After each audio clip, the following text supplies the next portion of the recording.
Hey, Dustin Tibbetts here, financial advisor with Jazz Wealth Managers. How you doing today? Hope you're having a good day out there. This is our FinTips series. Real quick, short tips to get you, hopefully help you get your dough straight. Maybe it's something we can help you with. We help our clients with everything that has to do with their dough. So while we manage their retirement investments, we help with everything else along the way and have no rules on that. So the more you want help, the more our clients reach out to us, and I'm happy to help. Sometimes that help has to do with tax planning, tax strategy, things like that. Because we'll help with anything. If we have the expertise, we'll do it. If not, we'll reach out to someone that maybe is in our network that we can help with there.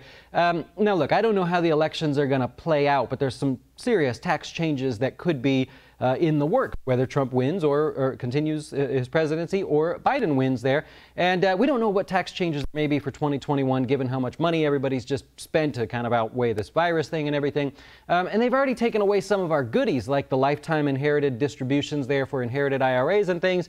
But thanks to the CARES Act, the Secure Act, all the other acts that they came out with this year, there's still some room to play. So I want to give you 4 things that you could do today to start thinking about your year-end tax planning there and see what I can do to help you out. All right, number 1, we're going to talk about charitable contributions. Technically, still this year, if you'd like to. If you don't itemize, you can deduct the $300 in cash charitable contributions if you happen to have any in there, and you're not itemizing your returns. If you do itemize your returns, then you could take up to 100% of your adjusted gross income off your taxes there and try to help out there. So we'll see. It depends on whether you itemize or don't itemize or do itemize.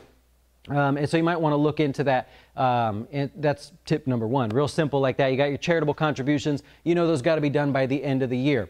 Number 2, if you took a COVID distribution, you know the deal that they had in the CARES Act where they said, hey, if you're having a hard time because of the virus, maybe you qualify because you lost your job, you had to work less hours, the daycare closed, and so you had to stay home. Pretty much anything that may have affected you with the virus there, you can take money out of your 401k and not pay the 10% penalty. Here's how this works. So you could take up to $100,000. You have until the end of the year to do that from your 401k, and you do not have to pay the 10% penalty if it's COVID related. So no issues there. If you're taking it out to buy a house or something, normal penalties still apply. Now, you have up to 3 years to pay it back. So you do owe the taxes on this $100,000, but you don't have to pay it all back in year 1. Right? Don't do that. There's no need to do that. You have 3 years to do it. Spread it out over the next 3 years. Now, if you can pay some of this money back over that 3-year time period, then you'll have to amend your tax returns, and you'll actually get that money back. Right? So if you don't and you pay the taxes, that's fine. Nobody's in trouble. Nothing really happened there. But you would need to amend your taxes to get the money back there.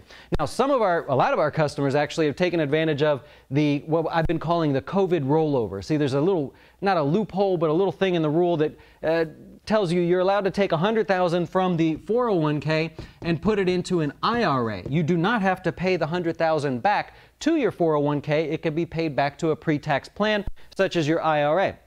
If you did this, what happens basically is you take the $100,000 out, you put it in your bank account, you then repay it to the IRA, no tax is owed, no penalty is owed, but now you have control over the money. Maybe in the future you do self-directed IRA, you want to buy real estate or you want to invest in different stocks that you're passionate about, and the 401k doesn't allow it, the IRA does. If you do this COVID rollover that we're kind of calling it, then be sure whoever you're working with, please be sure that they mark it as a COVID-related payback or a COVID repayment so that you don't have to pay the taxes. If they do not do that, then you'll be paying the IRS the $100,000. So be sure to check with the brokerage firm, financial advisor, whoever it may be that you're working with. That is probably the most important thing out of this video here. That's a huge deal there, really. All right, moving on. Tip number 3. It's not so much of a tax issue here, but I want you to think about this. Do you have student loans?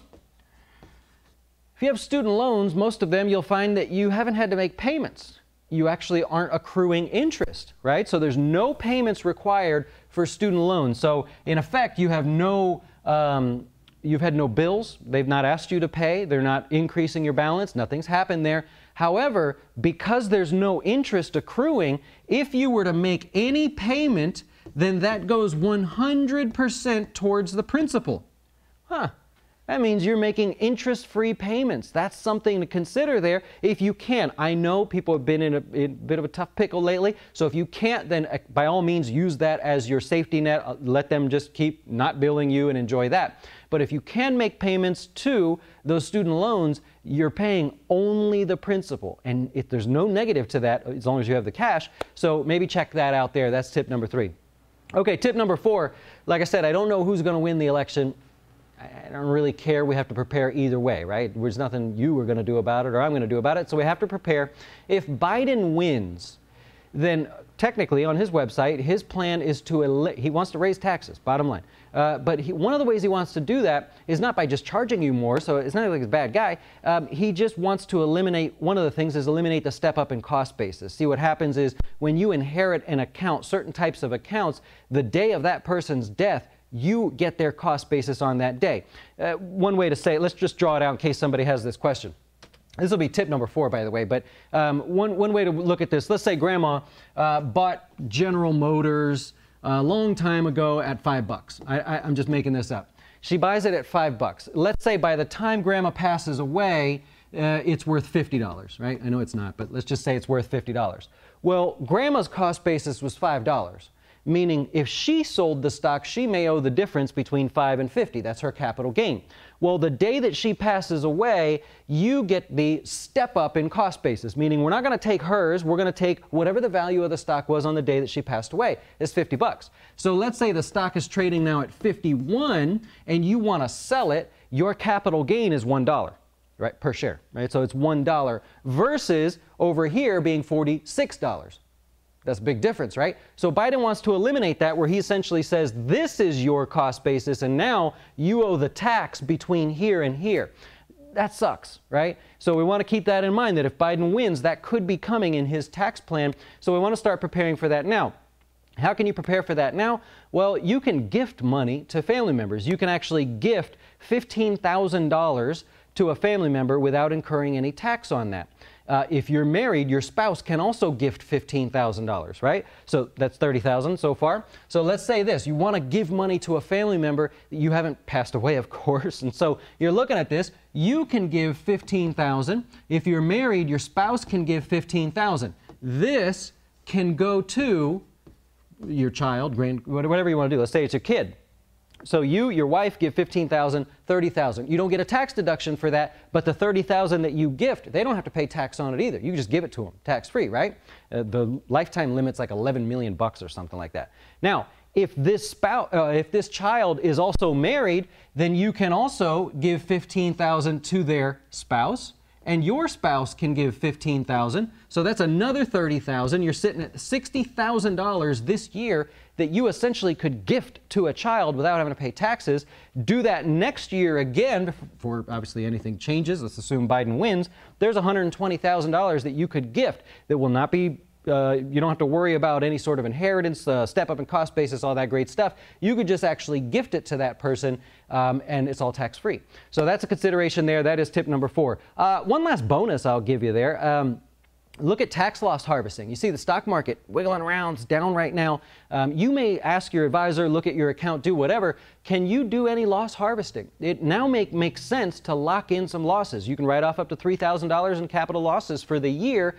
I'll bet you if you're diversified enough, you've got something in there, you could sell it for a loss, go do something else for a while, and then maybe come back later or whatever, but you can lock in $3,000 up to that a year as an individual or as a general taxpayer. There's other rules and stuff, but that's something to consider as well, just because the markets are down. Anyways, I've taken enough of your time. I wanted to just cover that. So you've got 4 things that you could do, and plus a little bonus thing by the end of the year if that helped you in some way. Maybe you'll hit the subscribe button. I do appreciate you guys watching. Really, really do appreciate you watching.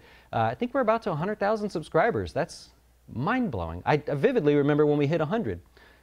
That's awesome. I had more hair at that time too. Enjoy the rest of your day. Thank you so much for watching, and we'll talk to you later.